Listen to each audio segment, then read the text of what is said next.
Sometimes a wrestler has all the elements required to be a top star. They have the look, they have the skill, and they have the charisma to match as well. The only problem is they've been born in the wrong time. Yes, fate can be a cruel mistress, and while some of the performers we're going to be looking at today did manage to become stars anyway, they weren't anywhere near as big as they could have been had they arrived in a different decade. But who are they, and what are the eras they would have been best suited for? Well, that's exactly what we're going to be looking at today. So join us as we take a deep dive into right place, wrong time, wrestlers in the wrong era. And of course, if we're going to start anywhere, where better than with a man who's currently on the WWE roster? But while he may have been able to make a success of himself in the modern era, it's hard not to imagine Braun Strowman would have been better suited for the golden era. Why is that? Well, with him standing at 6'8" in height and weighing 385 pounds, he looks like he was ripped straight out of the 80s. And if he'd been around at that time then, he likely would have served as an excellent foil to someone such as Hulk Hogan.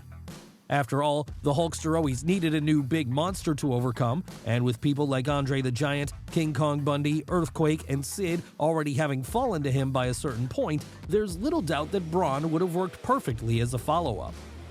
On top of that, he wouldn't have had to worry about not being a great in-ring wrestler, something which has long been a criticism detractors have thrown at him. And the reason for this is that in 80s WWF, it didn't really matter so much if you could put on a good technical match, so long as you could grab the attention of kids and give them a visual spectacle in size.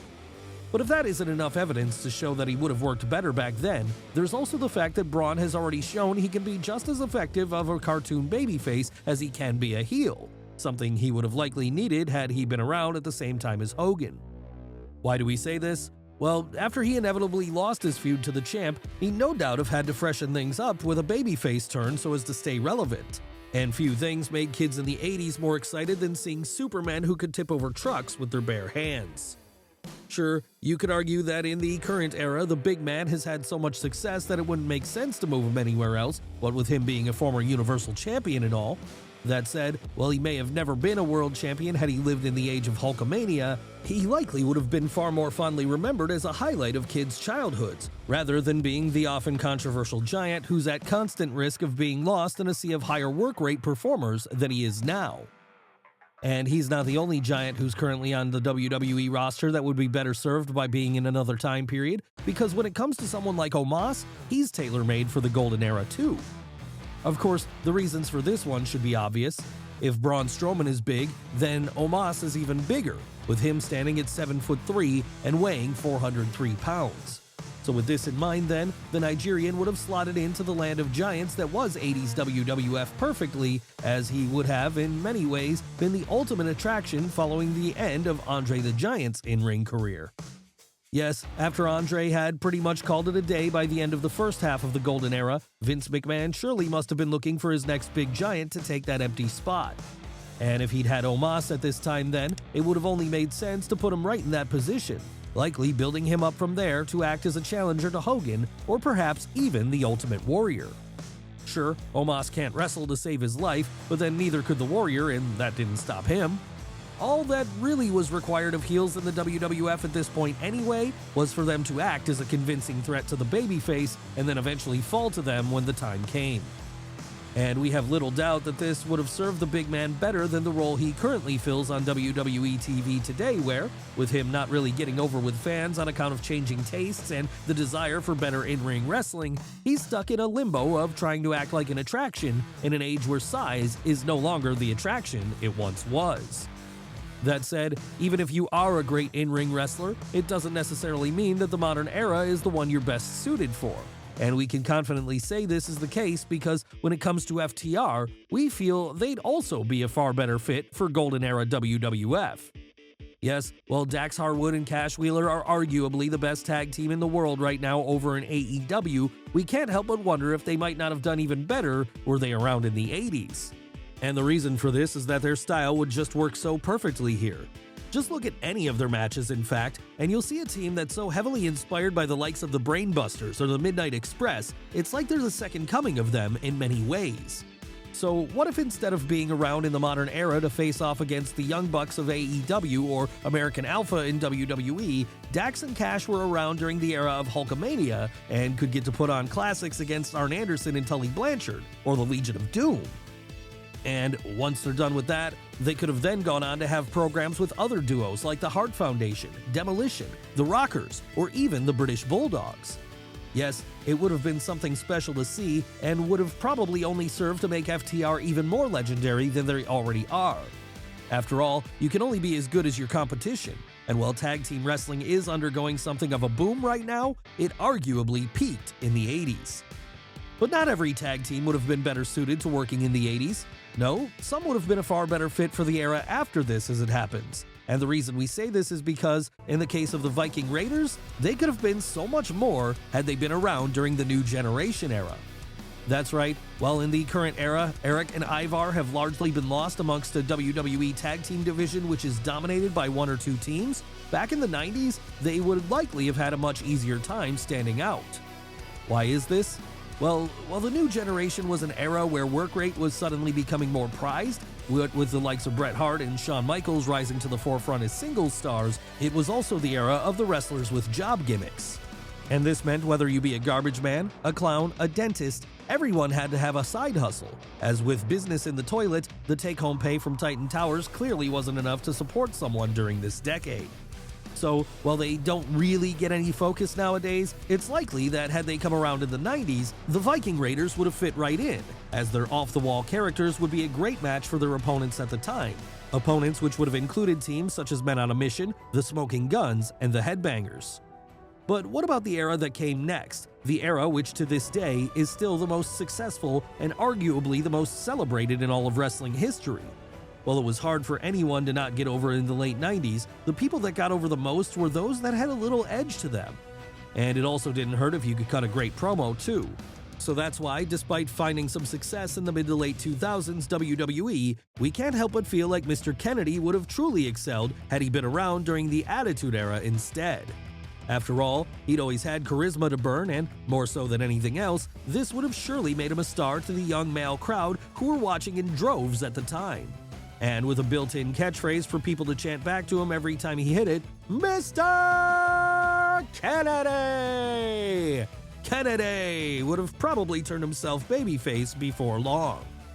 Yes, with his verbal skills being so strong, it's easy to imagine the kind of promo segments he'd have had with the likes of The Rock, Stone Cold Steve Austin, or Mick Foley, and how great they would have been. And part of the reason they would have been better in this era is because this was before scripted promos had been implemented by the company, meaning that the Wisconsin native would have been able to let rip in a way he simply wasn't allowed to during the Ruthless Aggression era. Sure, he did have some memorable segments at this time, and that can't be ignored. That said, he was really only working at a percentage of what he was capable of, and had he also had more great promos to bounce back off of too, it would likely only have sharpened him further. But alas, Ken Kennedy was just born at the wrong time, it seems. So rather than become the megastar he could have been, he instead had to settle for being a solid mid-card act during a period where much of the casual audience had already tuned out. Of course, for as much as he suffered by being around in the 2000s and not the late 90s, there is a notable example of the opposite being the case for someone else. And that's because, while he managed to get over in the wild rebellious period of the Attitude Era, someone with the legit shoot fighting skills of Ken Shamrock would have probably had far more success in the Ruthless Aggression Era instead. Just imagine if the former UFC fighter had waited a few extra years before getting involved in the wrestling industry. He'd have gotten to share the ring with the likes of high work rate performers such as Eddie Guerrero, Chris Benoit, and Chris Jericho, three men who were completely coming into their own by then. But that wouldn't even be the best part, because, aside from getting to incorporate his MMA skills against more capable in-ring performers like those, he'd also get to face off against Olympic gold medal winner Kurt Angle and future UFC heavyweight champion Brock Lesnar. If the former bout had gone ahead then, it probably would have seen both men put on a technical masterpiece to a degree that Shamrock was never able to do while he was taking on opponents such as Mark Henry, Jeff Jarrett, and Billy Gunn. And this would have likely created a legacy around him as a truly great performer. A legacy he does deserve, but one which was never fully solidified during a period where he was outshone by others such as Steve Austin, The Rock, and Mick Foley. That said, for as great as this would have been, when it came to the Beast, it would have probably been about still talked about to this day, as it would have forced WWE to put on a match that was far more heavily based on MMA-style offense than anything they'd ever done before.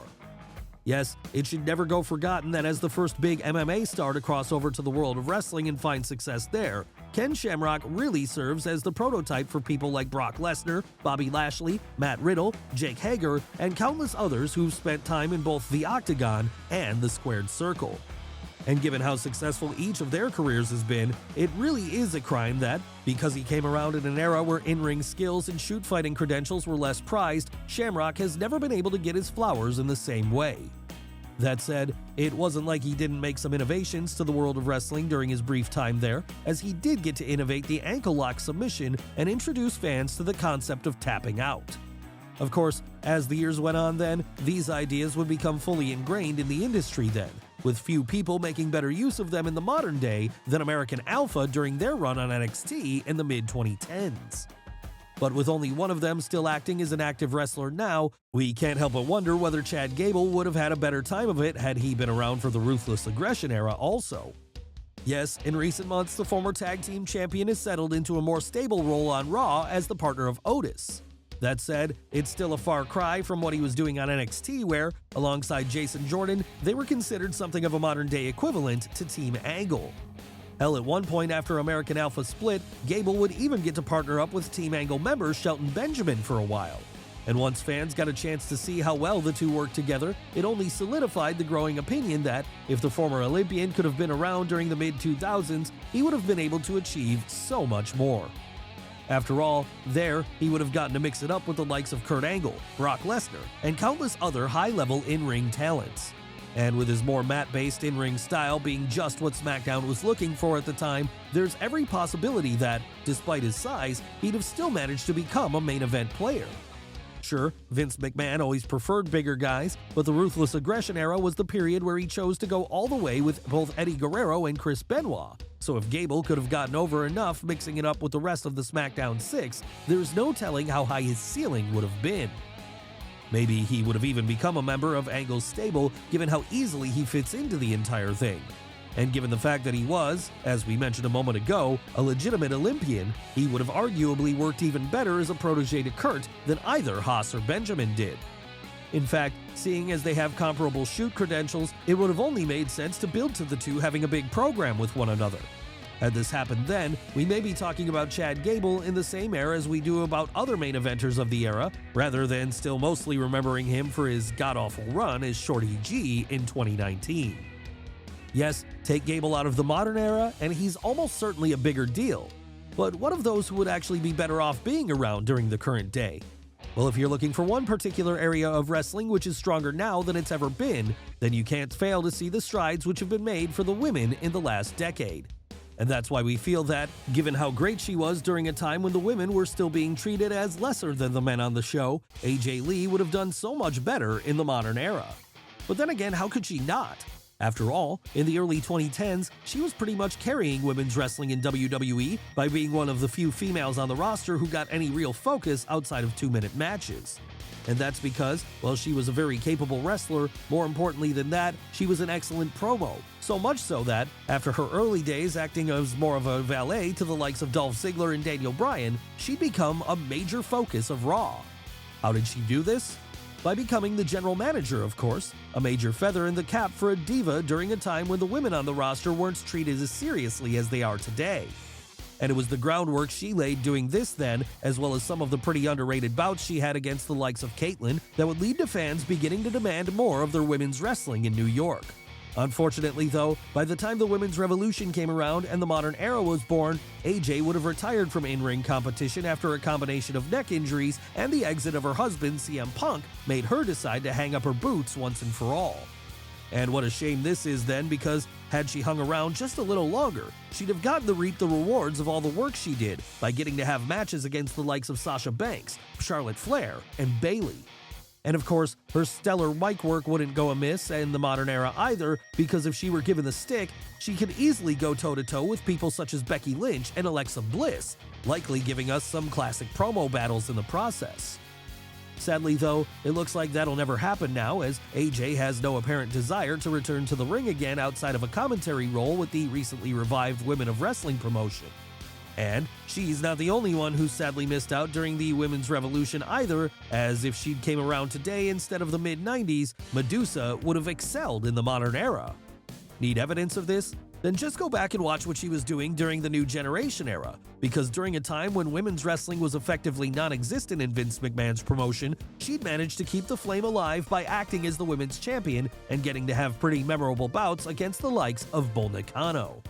And while she wasn't working on the undercard of WWF shows, she was taking that belt out to Japan and flying the flag for women's wrestling there too, getting to have matches against the class of girls who are considered to be amongst the greatest in-ring performers of all time, male or female.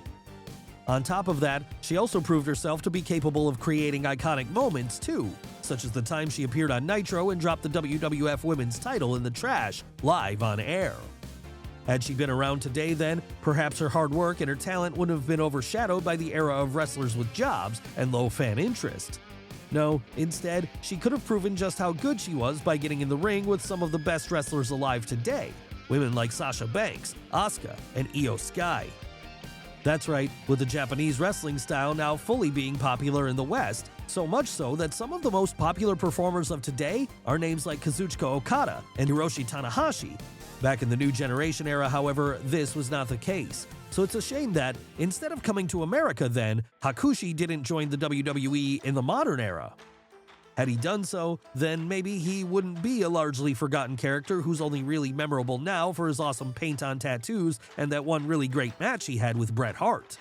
No, he could have instead followed in the footsteps of someone like his fellow countryman Shinsuke Nakamura, a figure who, while admittedly not as successful in WWE as he was in New Japan Pro Wrestling, has still racked up a lot of accolades during his time in America, with these including a Royal Rumble win and 2 runs with the NXT World title.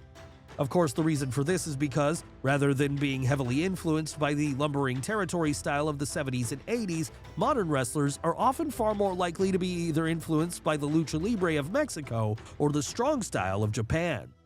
So with so many performers already working this way, it makes it a lot easier for a Japanese wrestler to incorporate their style into somewhere like WWE and put on classic matches. Yes, just imagine if Hakushi were in the now Triple H-led promotion today. He could get to have 5-star classics with the likes of Seth Rollins, AJ Styles, and Finn Balor. Sadly though, given that he's now 56 and has retired from in-ring competition, it seems unlikely that this one will ever happen. And the same can also unfortunately be said for all the other ones which could possibly still occur on this list too. As for the rest, the ones which would see a wrestler need to travel back in time, well, they'll always have to remain what-ifs. But what great what-ifs they all are, as if the clocks could somehow be altered and each of these performers could be placed into the era where they would have had a chance to succeed the most, it could change so much about wrestling as we know it today.